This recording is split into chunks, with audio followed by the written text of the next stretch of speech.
The hybrid war Europe faces is a gift for Putin, but there are risks too. Without firing a shot, Russian President Vladimir Putin has over the past week managed to bring the war in Ukraine to millions of Europeans largely untouched by the conflict. And it started not with a bang, but a whimper. As Danish Prime Minister Mette Frederiksen told anxious Danes Thursday night, after drones triggered major disruption at several airports, Europe should see more violent and frequent hybrid attacks as a new reality. But she did not cite Russia as the direct culprit, as perhaps the evidence is lacking so far, or attributing blame feeds too keenly Moscow's aims, but instead as Europe's main threat. The lack of clarity is one symptom of these attacks. The anonymous culprit can't, for a while, be named or stopped, regardless of the damage or mild inconvenience they cause.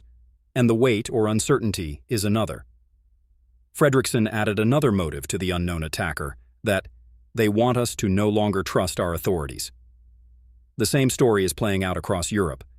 Did Russia really intend to send more than 20 drones into Poland? Was the 12-minute violation of Estonian airspace down to the poor training of Russian pilots, as the top U.S. general in Europe, Alexis Grinkowicz, has suggested, or a widening of Moscow's aggression? How could a hacking attack grounding various flights across Europe days later be just an unconnected coincidence? After 3 days of airport closures and the reported spotting of a Russian military vessel sat off its coast with its transponders off, Danish officials are still not clear who is behind the attacks. Frederiksen admitted the risks of both hasty wrong answers and late answers.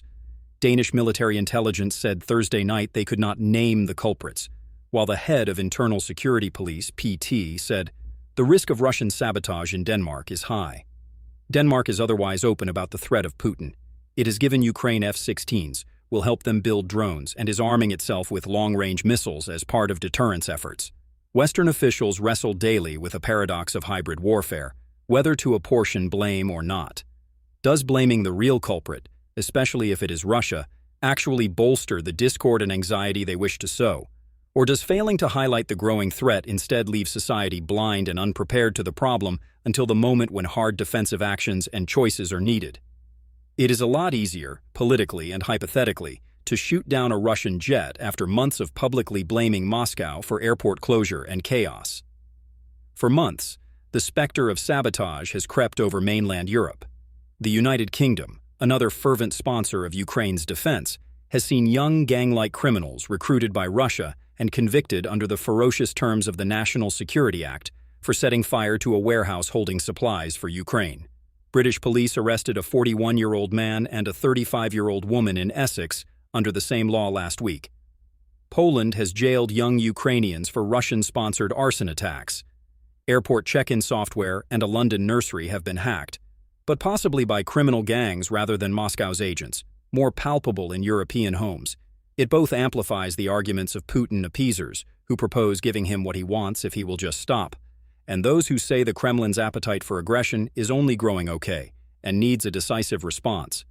And the threat temporarily risks distracting European policymakers and budgets from the weightier and more consequential task of Ukraine's frontline peril. It is a miracle to some degree that Russia's summer offensive has not taken more territory, but its assault on Ukraine's cities is relentless and growing.